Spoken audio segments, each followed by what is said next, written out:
Hey, very good morning, good afternoon, good evening. My name is Sean. This is Alex. And you're listening to another episode of Coaster Kings Radio. Today's episode is Armchair Imagineering, Universal Studios, Florida, which is a new series we're starting, where we just kind of dive into a park and discuss what we hate about it, what we love about it, and what we would change, what the park needs. You know, as if we were in charge of the park. Fix her up a little bit. Just one park needs fixing in Orlando. It's Universal Studios, Florida, if you ask me. So, Armchair Imagineering is a phrase that I think has been passed around the internet for a while now, and it kind of describes somebody who can very matter-of-factly kick back behind a computer and quote-unquote solve all the park's problems and make it look easy. But we know it's not that easy. We know that there's probably plenty of factors in play that have an effect on all these aspects of a park and why things are done or are not done. And we don't know what we don't know, so we'll always operate under the assumption. We give them the benefit of the doubt when it comes to drawing our conclusions and operate under the assumption that anything that we say could be done would actually be feasible or possible. Somewhat feasible, yeah. To a I degree. first heard the term thrown around in this Dutch podcast, Details, which is a Dutch Disney podcast, pretty big. And I was like, okay, interesting concept. And Alex and I spent pretty much our entire days together just chatting about parks and what needs to be fixed, what we like about it, or what we would do, or, you know, roller coaster talk in general. And we also obviously frequent Universal Land or Resort a lot as pass holders. But when we go to Universal, we honestly almost always just go to Islands of Adventure, and we don't really set foot that much anymore at Universal Studios Florida, which is why this is the park that we decided to start the series with. Yeah, especially, I mean, Islands of Adventure in my mind has always been kind of perfect. And now, I mean, when they lost Dragon Challenge, that was a critical blow. But with the Velocicoaster and Hagrid online, the park is so strong. It's not like there's definitely room for improvement. There's opportunities for redevelopment, but it's like one of the best parks in the world, and it's so well-rounded and just like very cup runneth over with quality, diversion. You know, there's just so much going on there that's so good. And you go to Universal Studios Florida, and it's like, oh my god, like this place needs help. Like, there's just so much that park needs. Yeah, this is one of those unique cases where a resort has two parks, or if you ask Universal, they got three, but we're not counting Volcano Bay. And where the second gate really is the stronger gate. Islands of Adventure has the stronger additions.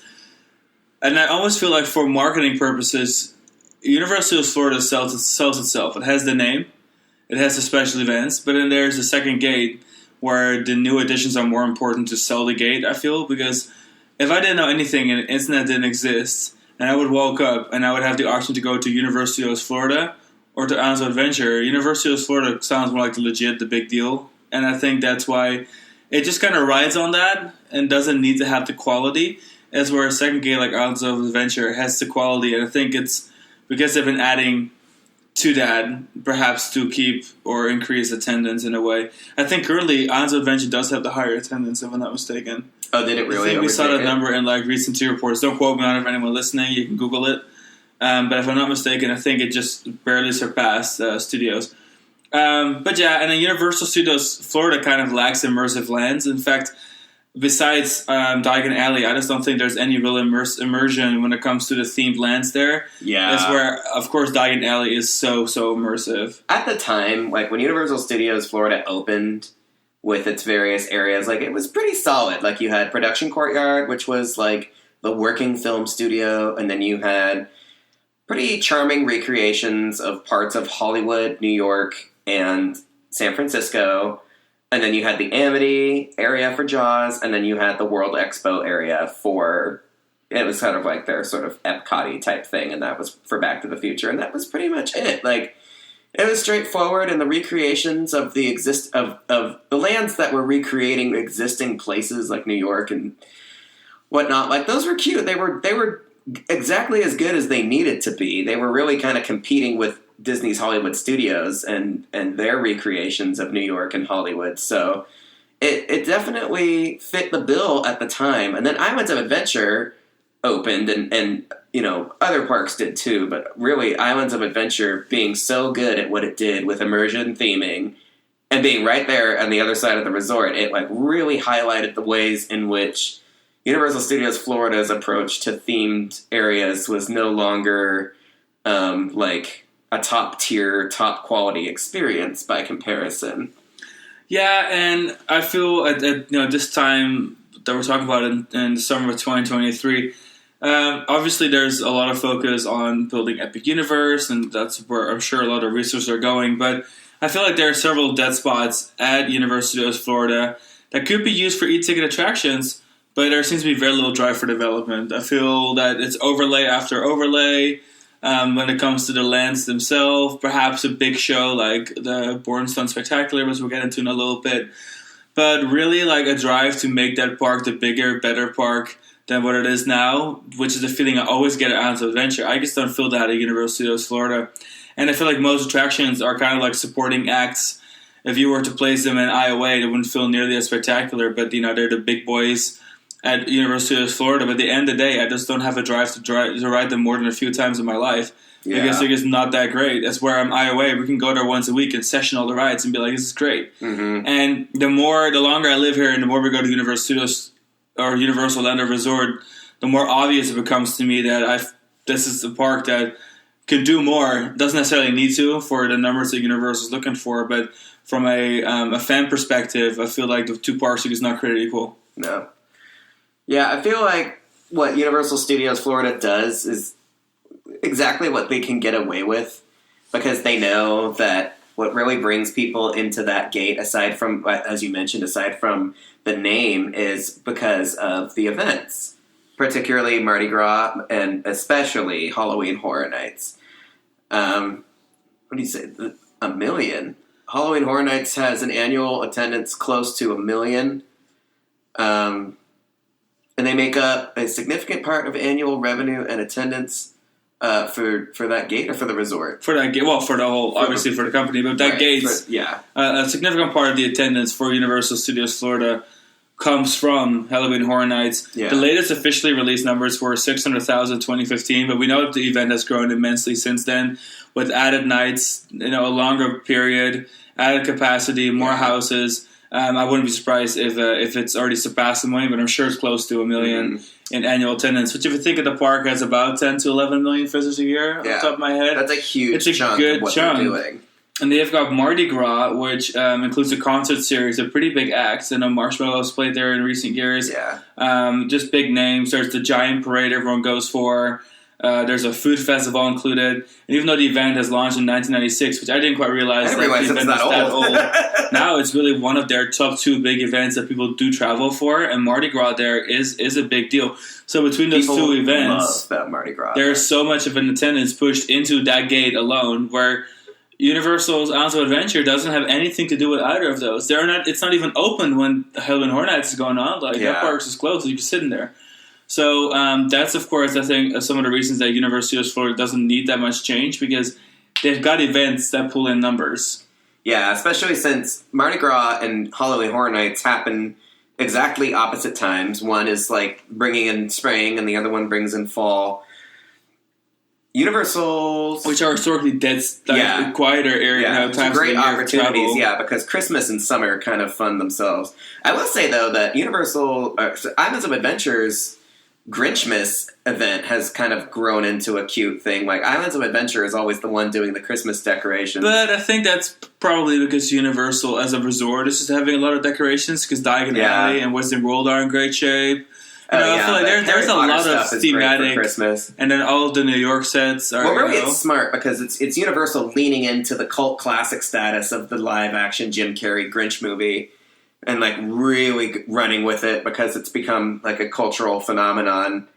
And when you have a Dr. Seuss area and you have the Grinch, like, of course you're going to make that the Christmas area and the Christmas park, so to speak. But what they do for Grinchmas pales in comparison to the other two festivals.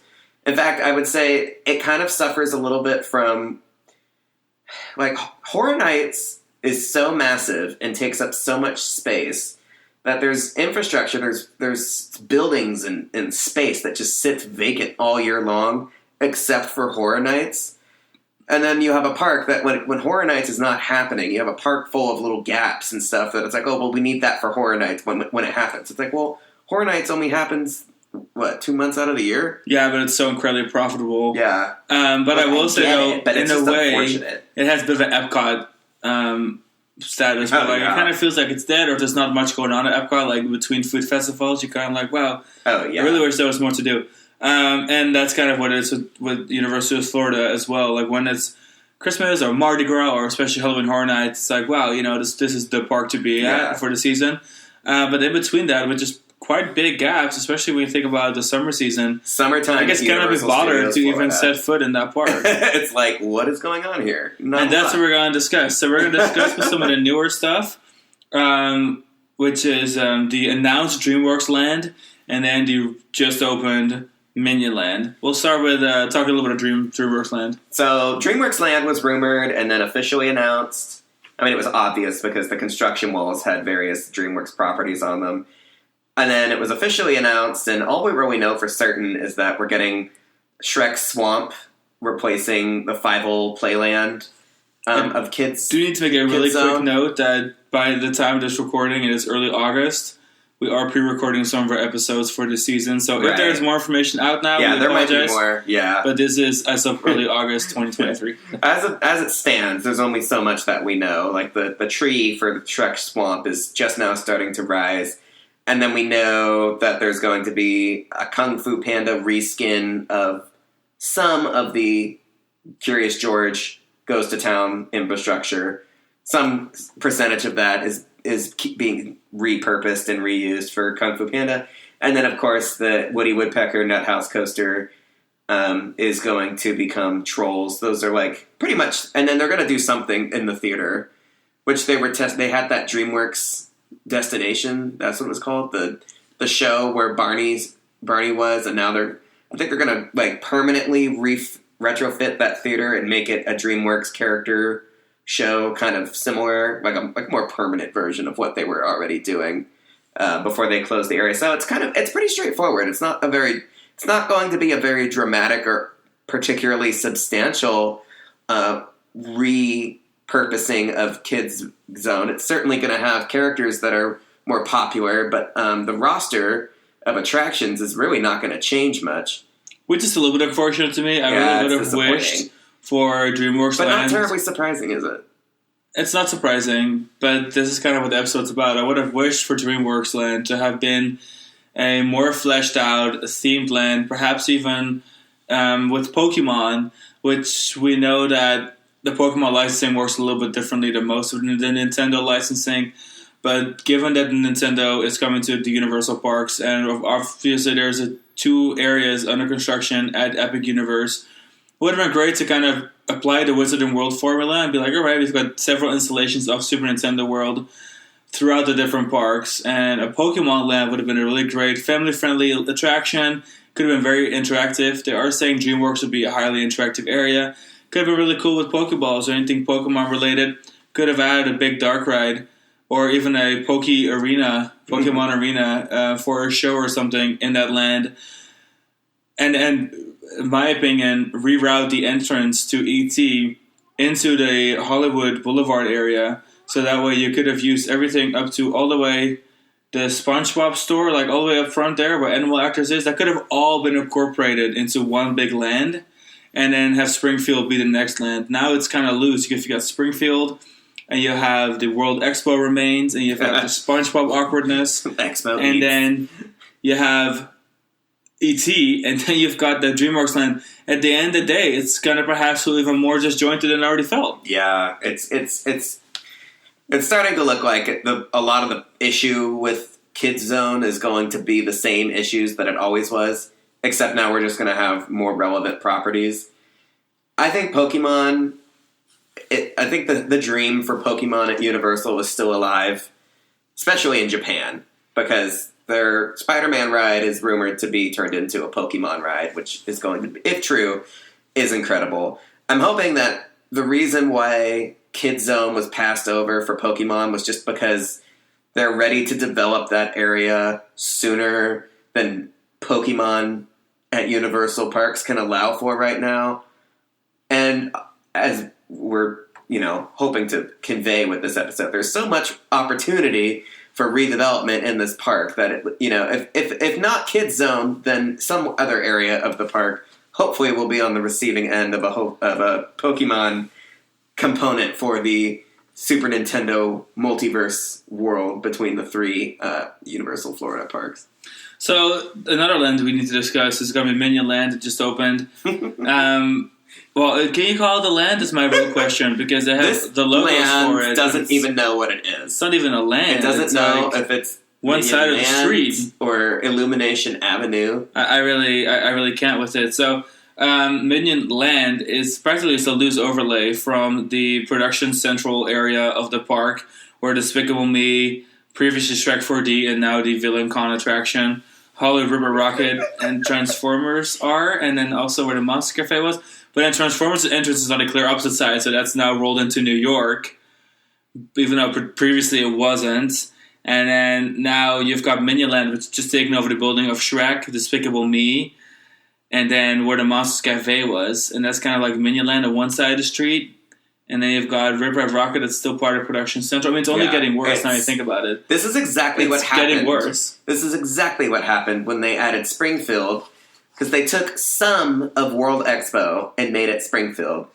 But the animal actors and Men in Black were still Expo on the other end. And they still have like the Expo Eats food kiosk on the animal actors side of Springfield. And then the only remaining attraction that's actually in World Expo, Men in Black, on the other side. So when Universal decides to retheme an area in this park, they never actually retheme the whole area. Every time. Even with Diagon Alley, they left the bathrooms from Amity because they needed bathrooms there. I get it. But now you have this weird, seaside shack bathroom just outside of the borders of the London facade for Diagon Alley. Yeah, that's kind of it's also in front of the abandoned, derelict Fear Factor stage, which is adjacent to Men in Black. So, truly, every time, even though, Diagon Alley is great, I'm getting a little ahead of myself here, but the point is that Minion Land is just the most recent offense in Universal Studios Florida's penchant for building new lands, so to speak, on top of existing areas and not actually incorporating everything that the old area was. Yeah, so what it kind of is everything is feels kind of loose, and Identity Crisis Central, and it just doesn't actually work, to be honest, because now you have Rip Ride Rocket, a massive center stage roller coaster themed to Hollywood in the production area with sound stages right across from a Minion restaurant, squished into several Minion themed little things that is now no longer part of anything but also part of everything. And it just honestly, now we're talking about it, it's even worse than I realized. Yeah. It's just all not working out that well, basically, for me. So let's just go ahead and do a grand walk around the park. Yeah, we're at the entrance, so we might as well start here. What doesn't work, we should be fair and also tell them what does work. Yeah. Even if it's not much. Yeah, there's some stuff that works. And then what we would change and what we would, insert that sort of stuff. So we'll start right where we are at. Production Central and Minion Land. No. And I know Alex was thinking, and I'm holding the talking stick. Alex was thinking, retheme Rip Ride Rocket to the Minions. Absolutely not, in my opinion. No, not Minions. Whatever. Theme it to Sing. Oh, Sing? Oh, Sing. No. It's going to be the Sing karaoke coaster. Please. Please no. Because now, once the only thing left in Production Central now is the stage, the theater set up there, and Rip Ride Rocket. So I find that a reskin of Rip Ride Rocket themed to some Illumination franchise is inevitable. And hopefully that'll sort of flesh out that area. It'll sort of feel complete as a result of that. In that case, I'd rather than just change the Hollywood Rip Ride Rocket theme and just make it like the New York Central Park Crazy Coaster. I don't give a crap what the name could be. Rolled in with New York. Manhattan Express. Manhattan Express. Pretty cute. I don't really care what you do with it, but in that case, it's included with New York because it mostly Tower is over at this point. The New York building, It like is, yeah. Jimmy Fallon, and it has that like blow through the facade, which is in the New York section. You have that giant stage with the concert series are being held, that kind of stuff. And it's Art Deco because of old Hollywood, but Art Deco is also New York, so I don't think it'll be very hard to reskin that and make it a little bit more of a New York thing versus a West Coast thing, and lump that in with a little Central Park area across from Jimmy Fallon, and have that, including Transformers, all be considered New York. You got to just make less areas at this point, because now there's just too many areas. Well, I think they should take Minions and Illumination and push it even further into. You're saying bring New York into Production Central. I'm saying whatever's left of Production Central that isn't Minion Land should be New York, which is not much. It's a freaking stage and a roller coaster. No, I disagree. I think not only should Rip Ride Rockit and the stage be part of Minion Land, but Jimmy Fallon should also be replaced by The Secret Life of Pets, which is another Illumination ride or film franchise. Okay, I do like that vibe. I'm not completely against it, but at the same time, that takes place in New York. So right, it's a really nice transition. That would be a nice areas. Transition. It works. Okay, I'm not hating, but then I need the name Minion Land to be changed. Well, Minion Land applies just Minions. They say Minion Land at the very front, but it also says Illumination Avenue, which does it really? Yeah, it does. Oh. That's why it's so weird that it has two names. It literally has two names. Universal wide, and that's why the theater, just to the right of the Minion Bakery, the Bake My Day thing, is a Sing meet and greet right now. But there's also other Illumination film franchise characters that do meet and greets there too. That's true. So I think right now they're calling it Minion Land because that's what sells. But going forward, the point of this area, I think, is for it to take up all of Production Central or Production Courtyard, whatever I've been calling it, and make it all Illumination franchises in the same way that this DreamWorks Kids Zone is going to be multiple DreamWorks franchises. And try to make it all work in its own, like, little neighborhoods, you know? Okay. Like, Minion Land will be a neighborhood inside or it doesn't make sense to have a neighborhood that's on a street. It would just have to be themed on both sides of the street. Right now, the issue is that Minion Land takes up, like, half of a street on one side of the street. But what I'm saying is making Rip Ride Rockit in the theater, or in the theater area part of New York won't solve that problem. Because you'll still have New York on one side of the Midway, and Minions on the other side. Given that you have Despicable Me on the side of River Rocket, it would almost be like two L's interlocking, like a yin and a yang. And at that point, I wouldn't be as mad about it. Yeah. But now it's just it doesn't quite work because then you have this production. Basically, the fact that it's called Hollywood Rip Ride Rockit and it's not in the Hollywood area and has never been in the Hollywood area, right now is feeling especially stupid. It's always been stupid, but now it's really stupid. I think it's why they called it Production Courtyard, because they really couldn't get away with calling Hollywood River Rocket a thing in New York. Well, Production Courtyard's always been Production Courtyard. New York has always been the same size that it is. It's just that Production Courtyard... Yeah, what I'm saying is Production Courtyard's always kind of been like Murky Waters, period, because it was just themed to sound stages. Yeah.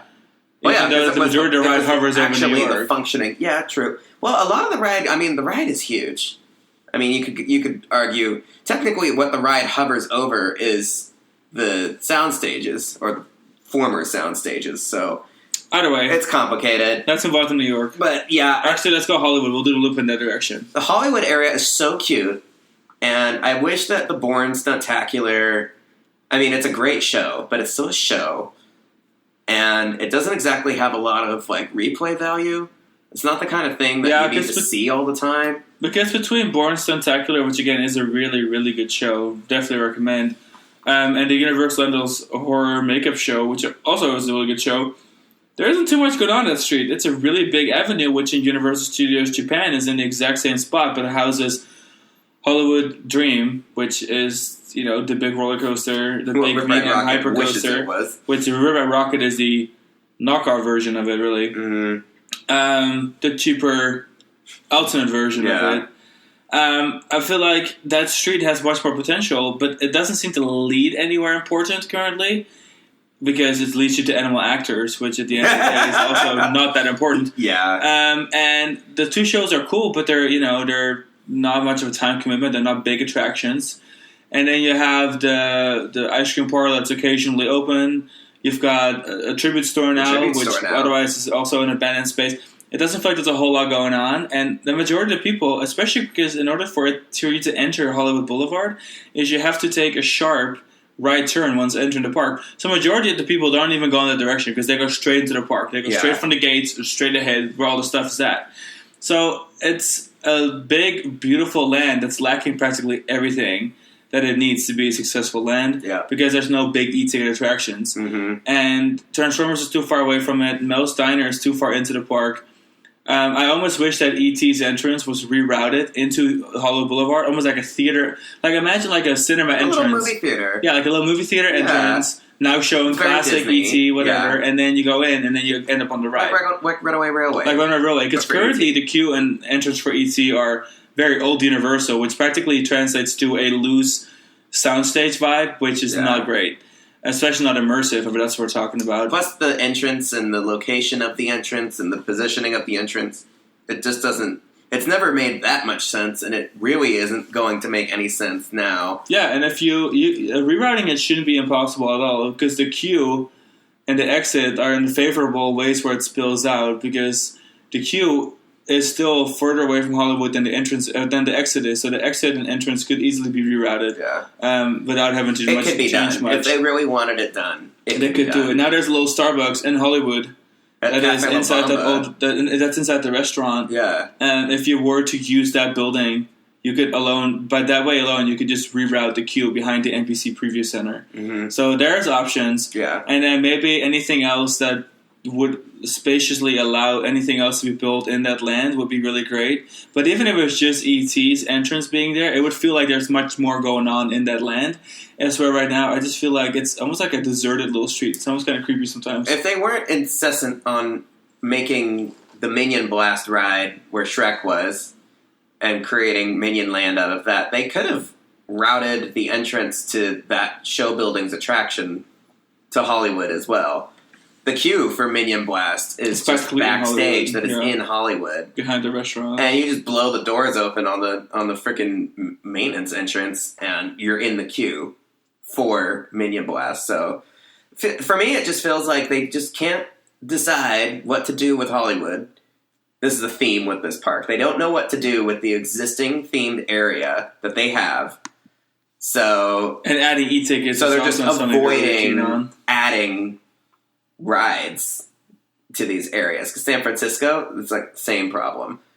Let's see, where are we in our park now? So next up will be DreamWorks, which we already kind of discussed in a little bit. But in that grand scheme of things, as we just mentioned, I think E.T. should be rerouted into Hollywood, and they should take everything all the way up from animal actors all the way back into DreamWorks. I don't care if it's DreamWorks themed.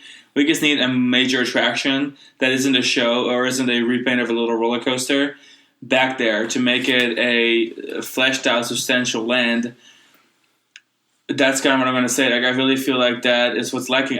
You can take animal actors out. Hollywood already retired animal actors. It's not something they really need. It clashes. I mean, it's not a modern vibe. It's not something I'm like, wow, I want to see that. It just looks old and dated. Take it all out, and that's and between that and the DreamWorks Theater, enough room to put a major e-ticket dark ride. And if you just take the stadium, Universal can get really creative, because if you look at Secret Lives of Pets in Universal Studios Hollywood, you can build a beautiful e-ticket, spectacular dark ride in a very tiny space. Do that where Animal Actors is, in my opinion, and lump that in with that whole land that no longer has E.T. in its way. Yeah. I'm already dreading, like, DreamWorks Kids Zone is going to open, and it's still going to be cluttered by Animal Actors, E.T., and the kids' Woody Woodpecker's pizza thing, and the SpongeBob store, and it's all, like, all of that stuff is going to be in the same thematic purgatory that Men in Black and the Amityville bathrooms and Rip Ride Rocket and all of these other attractions that have had their areas, like, pulled out from under them without a proper replacement, and now they're just sort of there. And you have all these, like, I don't know what they're going to call that little rotunda there, like, where Hollywood Boulevard ends, and you've got World Expo. You've got a little bit of World Expo, a little bit of Kid Zone. Animal Actors, SpongeBob. I don't know what SpongeBob is doing there. Like, it's Make it make sense. It's going... In a way, it's going to look even worse than it ever did, because now everybody's going to be looking at it. Everybody's attention will be directed to the DreamWorks area when it is reopened, and people are going to be asking themselves why there's all of this clutter that is not part of Springfield, it's not part of Hollywood, it's not part of DreamWorks. World Expo is technically on the other side of Springfield now. What is it? It's so Why is it there? Where is it going? When you think about it, it's like it's Identity Crisis Central, because they can't commit to. You've got the movie props from Back to the Future 3. Exactly. You've got all of this crap. They do not appear to be able to commit to immersive lands because they don't want to do that. But they're also no longer doing the studio thing because the soundstage era is gone. The focus on the Hollywood, New York, and San Francisco lands is honestly kind of dead. New York is still the strongest of the three. Definitely. So it's like they can't commit to anything, and everything feels loose, as we discussed earlier. Everything kind of feels like a loose touch, but the more they do it, the worse it appears to get. And I will say that Springfield is pretty strong, but then it's lacking the quality, because you've got Springfield here, which is a great reuse of the World Expo. You've got a major e-ticket attraction, or previously e-ticket. I don't love it that much anymore. But and then you have your restaurants, you're on the water, you got a flat ride, you got games. It honestly works quite well. I will say that I think Springfield is one of the only lands that actually is developed and is large enough to not feel like it's just another corner that has another lick of paint on it. Mm-hmm. But then it has the Simpsons ride, which is in a desperate need for a complete upgrade because it feels so dated that it brings down the land for me, because now I can associate the land with that bad ride over there that I try to avoid. Yeah.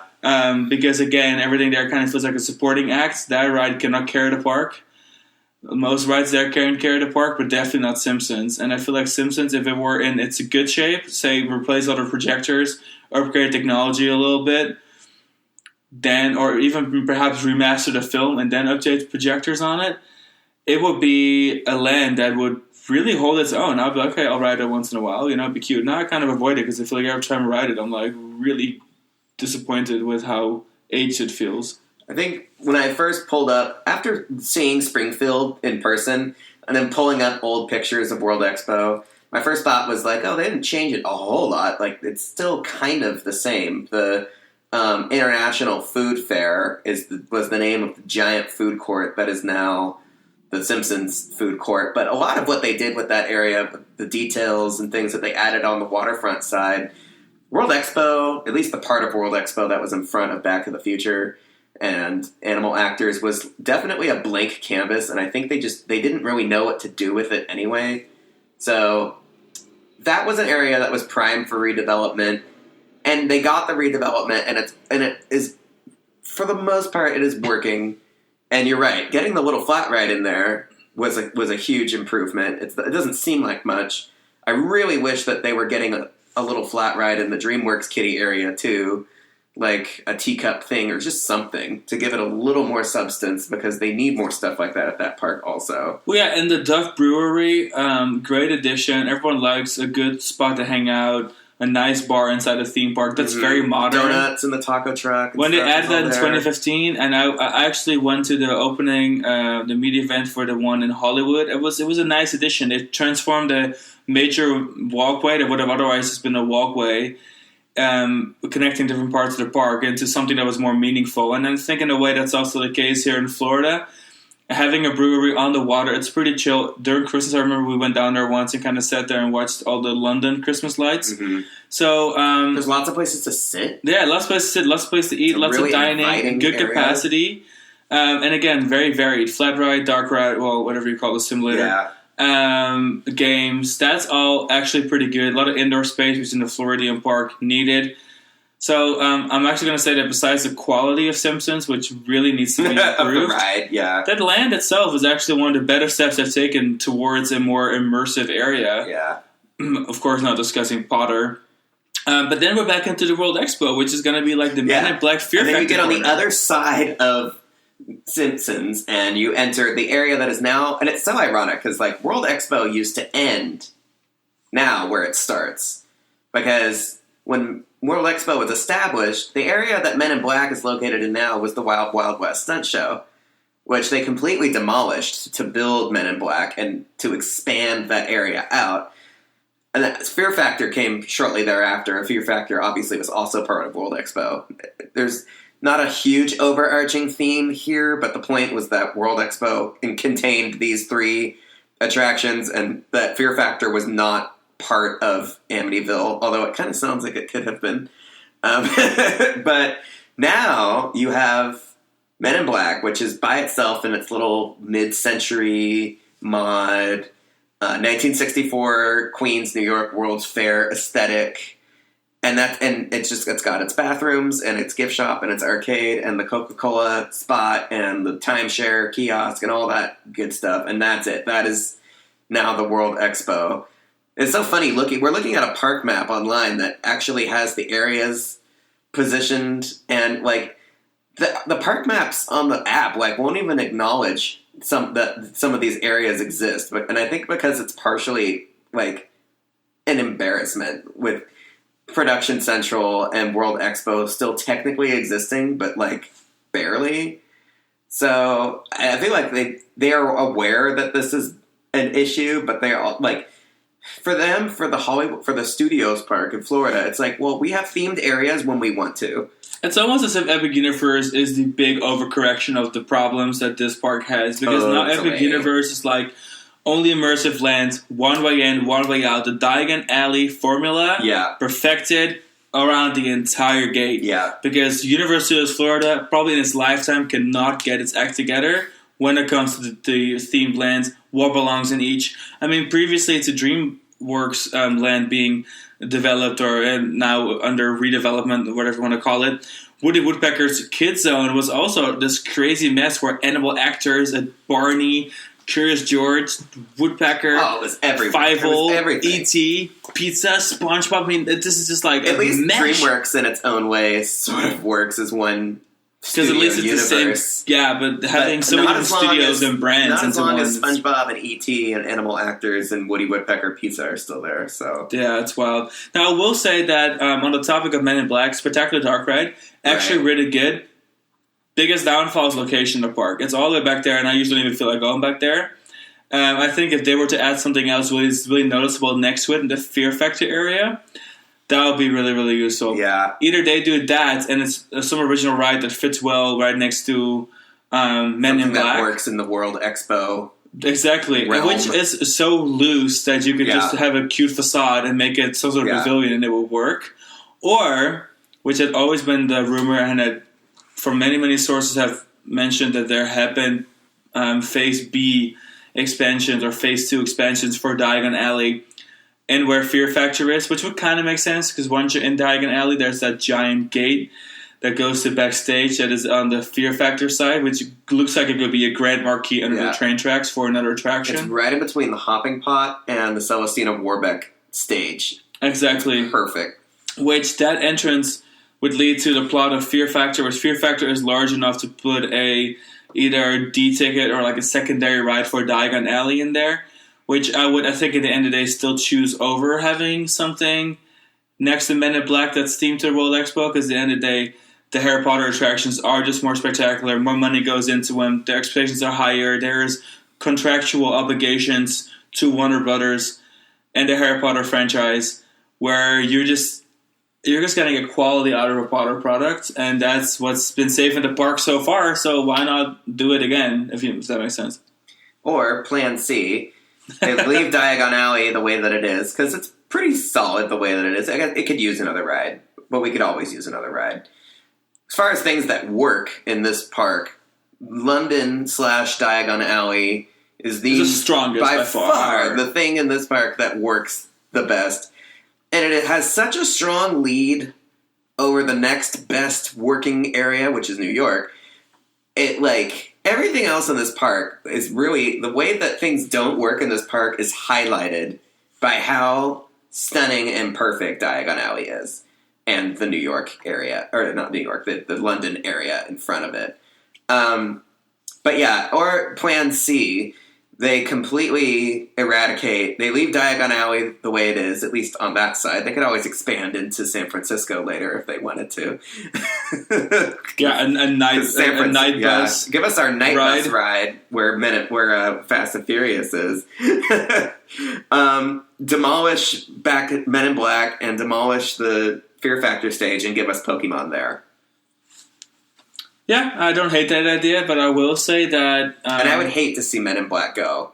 Well, I never said to take Men in Black out. Or retheme it, you think? Well, no, I say you keep Men in Black where it is, and instead of putting something next to it, advice with it, just use the building next to it, nicely covered up with trees, and make this part of Diagon Alley, where the entrance to that attraction is in Diagon Alley. It's all contained within Diagon Alley, but the space of Fear Factor Life is used for a Potter attraction. Right. And there will just be a big gap, walking-wise, between the entrance to Diagon and the Men in Black. But to be honest, that's Plan B, right? We talked about that. That's well, that's the plan I came up with earlier. Yeah.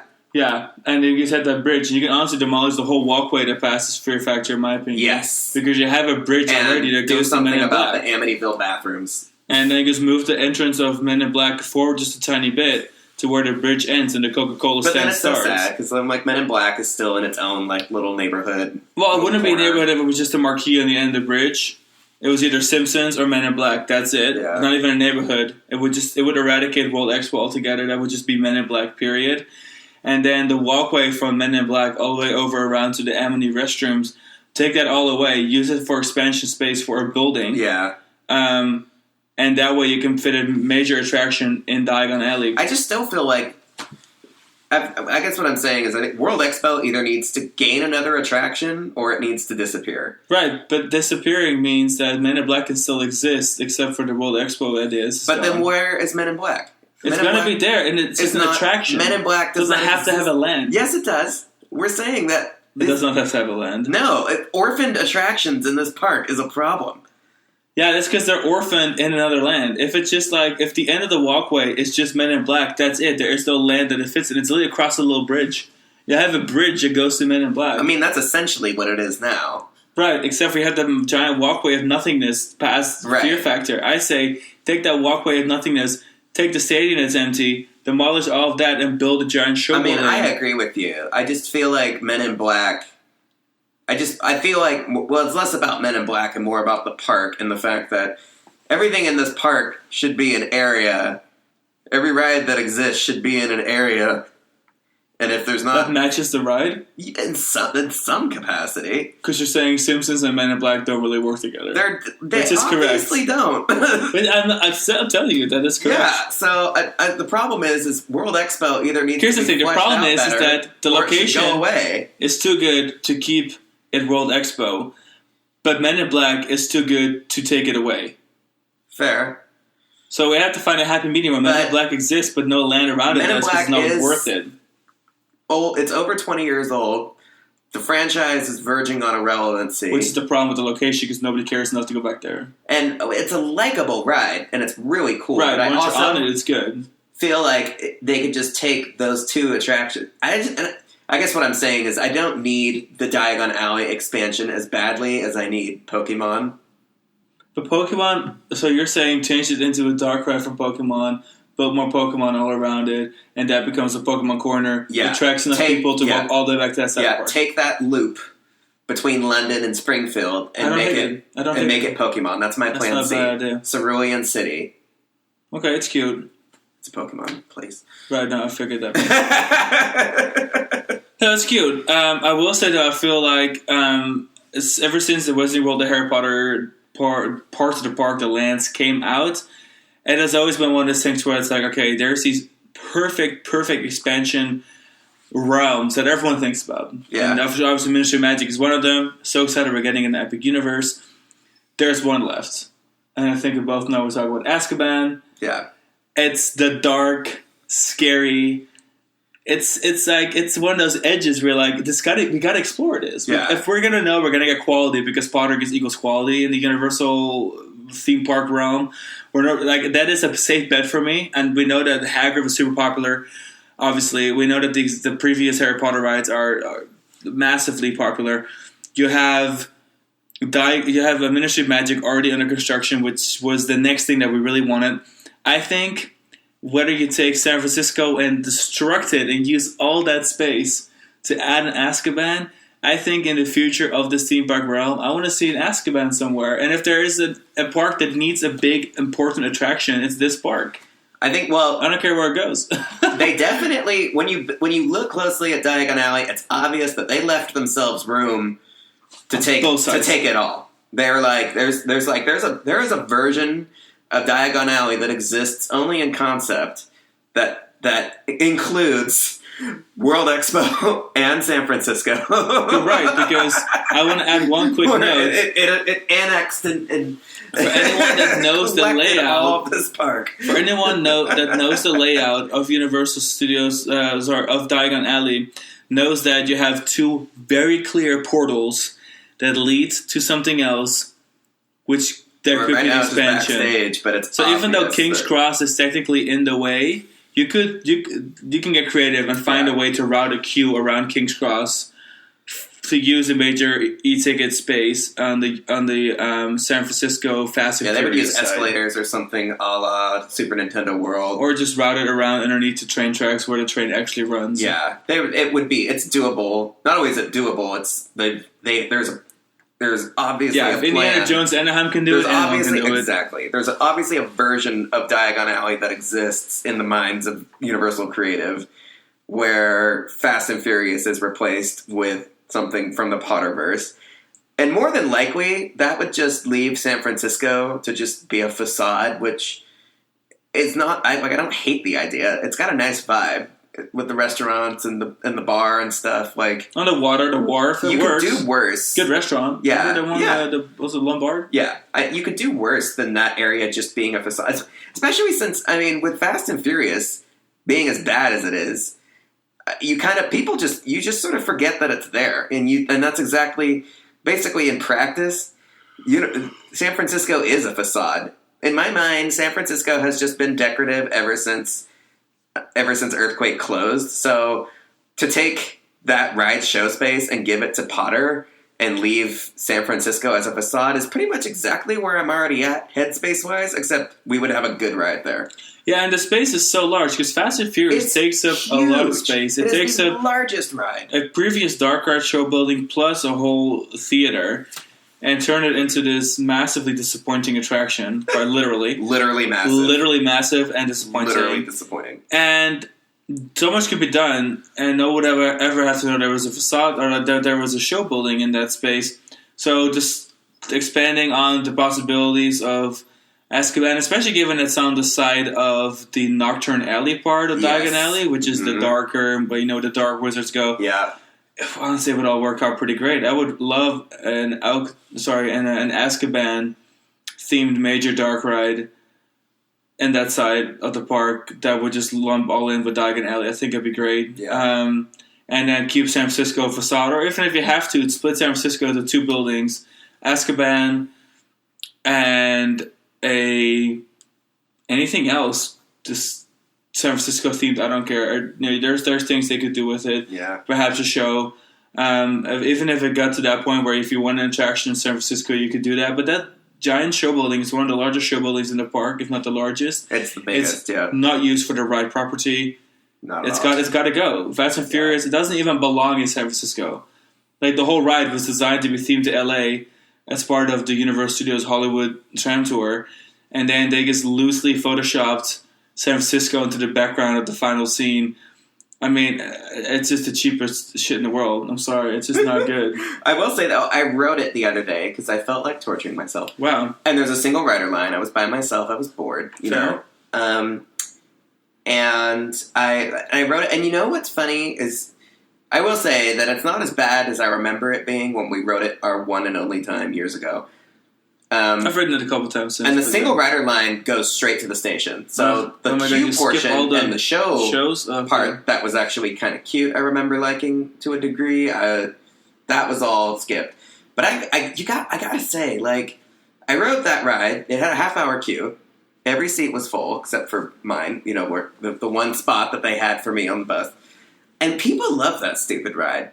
Like, I've got it. Really? Because Google has the worst reviews, like 1.2 stars or something? People are super, yeah. And no, you're right. Like, but I was on a bus full of people who were so into it. And when the ride ended, there was clapping. Easy crowd pleasing, I suppose. People but were walk applauding. Off. But that is Universal Studios Florida for you, though.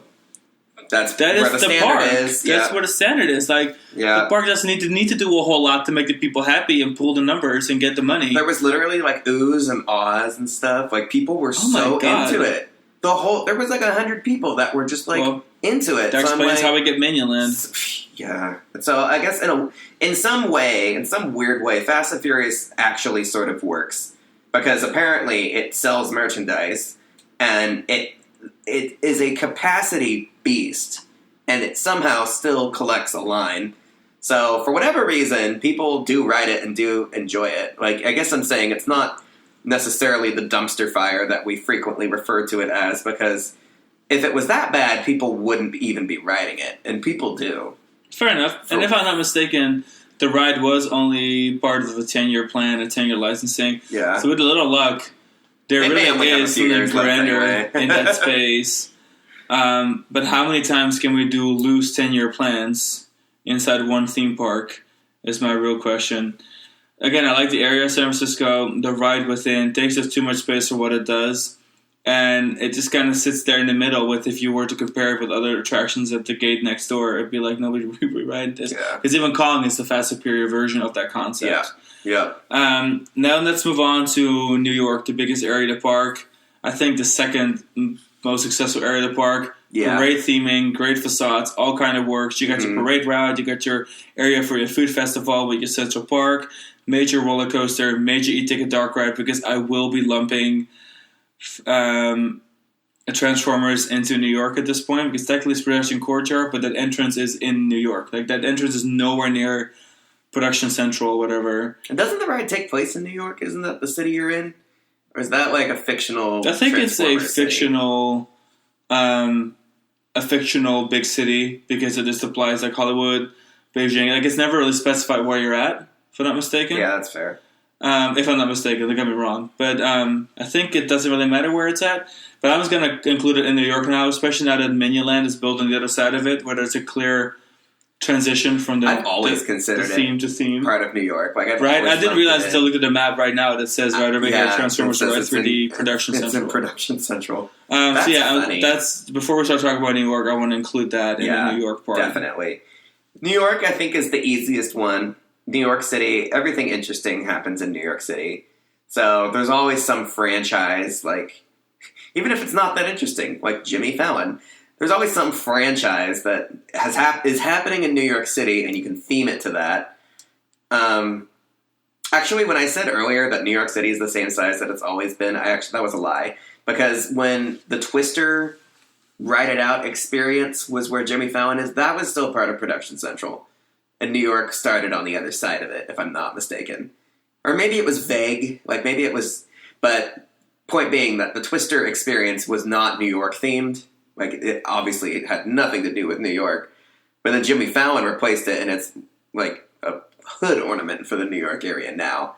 And then Mummy was a great choice, because it's got that, New York Museum, Metropolitan Museum of Art kind of thing going on. Like, that was... one of the last, I feel like that was one of the last things that Universal Studios Florida did with that park in an existing area that worked. Whereas from that point on, from there on, it was like, well, now when we add something to this park, it's going to be like demolishing major chunks of it and rebuilding a themed area around the attraction, like with Harry Potter. So I think New York, I think New York works, especially with Transformers. If Transformers is a part of it, they've got a great trio of attractions. I think that the New York area is kind of what the Hollywood area should have also been. It's like you've got your little Starbucks, you have your little Auntie Annie's, what's it called? Pretzel shop. You've got Finnegan's. You have a little Blues Brothers show on the street. You have your Marilyn Monroe prancing around. You have, e-tickets in two corners. You've got your Mummy in the middle of the land. You've got Transformers where, at the edge of Hollywood. And then you have, even though it's not really an e-ticket, but you've got Jimmy Fallon, which is a nice supporting act, on the other end of it. And between that little triangle of New York with great theming, I will admit that, it looks pretty good. You've got your little shops and stuff. Like, it all just kind of works. Like, that is, and in a way, very funny. It's a very true old Universal, but it also really still works. That's where the rest has been, like, changed to, put in new franchises, things that perhaps are more popular, or change little corners here or there. And it's never really worked out that well. But New York kind of stayed true to itself, even with the newer editions, and it works really well.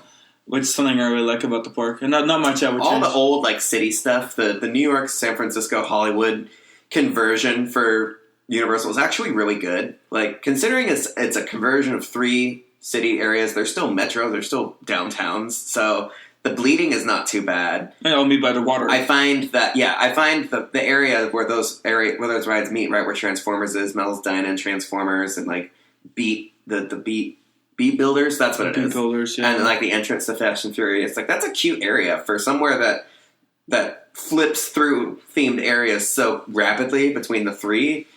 It's a cute setup, and it's, like, I feel like that's the quintessential Universal Studios Florida spot is right there where those areas meet. And it's, like, it encompasses everything about Universal Studios Florida that was there when it opened, that is still there and still works. So I just wish that there was more of the park that felt that way. I will say that the London area is the only new thing that has been added to the park in recent years that has that sophistication, the metropolitan feel to it. Like, San Francisco and London are obviously very different, but when you transition from one to the other, it doesn't feel like the same jarring transition that you get when you go to Springfield or to Minion Land or to whatever is left of World Expo. And I just wish that the park was I wish they were doing more of that. I wish they were capable and able and interested in doing a little bit more of that. At the end of the day, I have to admit that an actual working movie studio is just a giant lot or several lots of just, like, a bunch of random shit that is used for thematic purposes, for backdrops, whether it's big backlot backdrops or whether it's a bunch of props or smaller scenes that are just all, next to each other in a way that is very true at Universal Studios Florida. If it were to imitate a real backlot in a way, shape, or form, it really is just a bunch of stuff all mixed together. And if you look in one small direction where the camera would look, it will be somewhat thematically appropriate. Mm-hmm. But in the grand scheme of a modern theme park, which is where they've been trying to move towards, it's not working for me. Because it's no longer studio themed enough for it to be like, yeah, studio themed, it works. But it's also not immersive enough or, like, it's kind of like that awkward phase that was within that transition, which I think they are trying to transition towards, where it's like immersive lands, themed corners, everything kind of works. It's none of it, and at the same time, it's all of it. And it's the biggest downfall, but for some people that may be the greatest thing. There is enough to do. Kids will probably love seeing all the little things that are going on. From a theme park nerd perspective, having been so many places, especially next door, it just could be better. Yeah. My hope for the park is, realistic. For being realistic here, I just wish they would tighten it all up a little bit. They've got all these little fragmented areas. They've got all the remaining vestiges of World Expo need to be gone. Because right now it's just, like, scattershot around Springfield and around the new DreamWorks Kid area. All these little relics of and, like, even Amity too. Like, there's the Amity Fishing Company tower on the San Francisco skyline on one side of London, and then you have the Amity bathrooms on the other side. And I get that it's not. Oh my god, it's true. It's so awkward. I forgot about that. It's not their priority to, like, fix these things.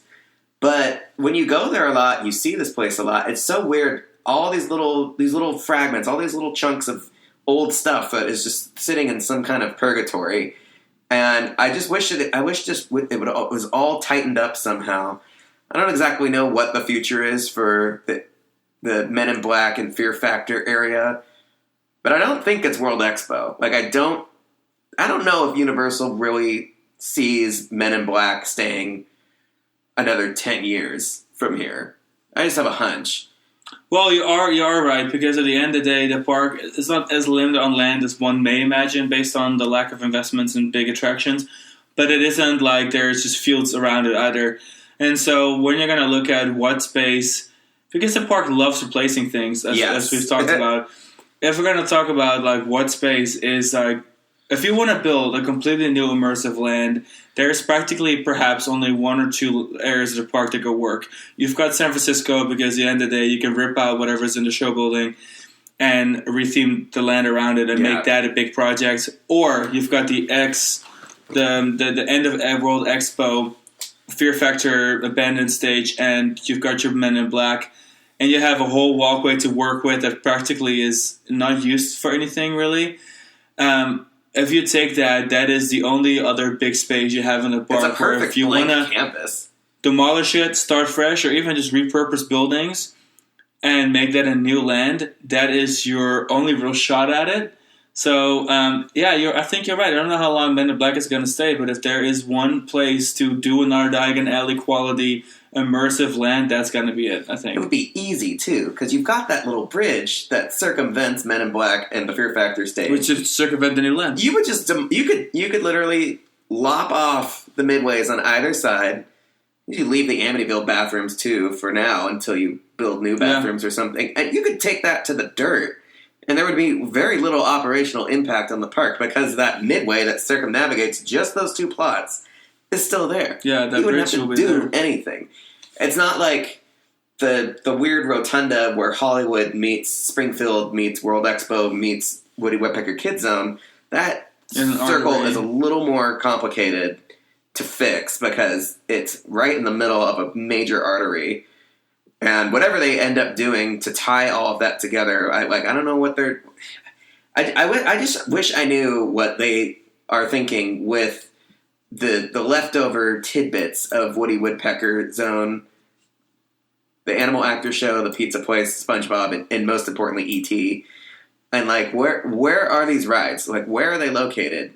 Because now they have made it very clear. They put their DreamWorks flag in the sand that Kids Zone is now a DreamWorks attraction. It's just awkward because when it was Woody Woodpecker's Kids Zone, who the hell is Woody Woodpecker, right? I mean, he's like a generic character, one guy, right? And none of the franchises were related. Exactly, and having animal actors, Barney, Curious George, Woodpecker, Fievel, E.T., SpongeBob, all in one area, it's kind of like whatever, this is a thrown on the area. But now they're putting the DreamWorks stamp on it. Why is E.T. there? He ain't DreamWorks. Yeah, that's what I'm saying. Why is SpongeBob there? She ain't DreamWorks. I was like, this is exactly... Why is Animal Actors there? That ain't DreamWorks. Yeah, that's what I was saying earlier. Right, I'm just not only is it going to be worse because everybody's looking at it because it's new, but it's also worse because you have boxed yourself in with a film studio saying this is what this themed area is about. At least change the SpongeBob store to a DreamWorks store.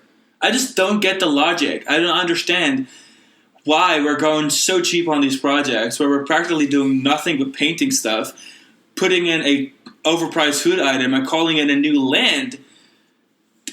Everything in this gate is a repeated offense. We're very passionate. Now I'm starting to get offended by this place, the more we talk about it. Yeah. Because there's some stuff they've done so well. We just kind of finished with that because we talked about Diagon Alley in New York and that's so cute. Yeah. But living back around to that part of the park, it doesn't make a lot of sense. That's kind of the answer to this park. My closing, we're at an hour now. We beat this horse to a pulp. But my closing statement is that what this park needs to improve you could get, any park could use a ride and a themed area. We could talk all day about the Pokemon stuff. We could talk about The Legend of Zelda. We could talk about all sorts of things that would be great. But realistically, what this park needs to do to elevate and mesh the whole vibe and really tighten it up is all right, we have Minion Land now. Okay, whatever is not in Minion Land or New York right now that needs to be in one of those areas. And World Expo, the bathrooms for Amity, and the Fear Factor show figure something out.